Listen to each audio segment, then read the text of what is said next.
കേന്ദ്ര സർക്കാർ സ്മാർട്ട് ഫോണുകളിൽ സഞ്ചാർ സാഥി ആപ്പ് നിർബന്ധമാക്കുന്നു. 90 ദിവസത്തിനകം ആപ്പ് ഫോണിൽ ഇൻസ്റ്റാൾ ചെയ്യേണ്ടതാണ്. നീക്കം ചെയ്യാനോ പ്രവർത്തനം നിർത്താനോ സാധിക്കില്ല. ഇത്തരം നടപടി പൗരന്മാരുടെ സ്വകാര്യ അവകാശത്തെ ബാധിക്കുമെന്ന ആശങ്ക ഉയർന്നതോടെ പ്രതിപക്ഷവും സൈബർ വിദഗ്ധരും ശക്തമായി വിമർശനം നടത്തി.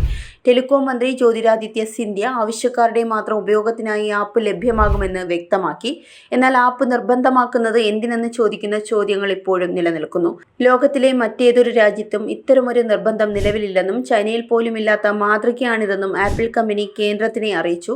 2019 പെഗാസസ് വിവാദം കൂടി ഓർക്കുമ്പോൾ പൗരന്മാരുടെ ഡിജിറ്റൽ സ്വകാര്യതയിൽ സർക്കാരിന്റെ ഇടപെടലുകൾ വിവാദത്തിലേക്ക് നീങ്ങുകയാണ്.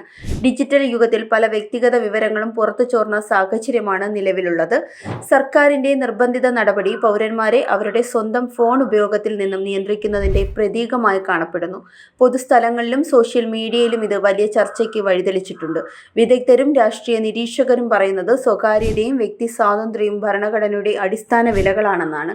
അതിലിടപെടുമ്പോൾ തന്നെ ജനാധിപത്യം നേരിട്ട് വെല്ലുവിളിക്കപ്പെടുന്നു എന്നാണ്. Zag news, Thiruvananthapuram.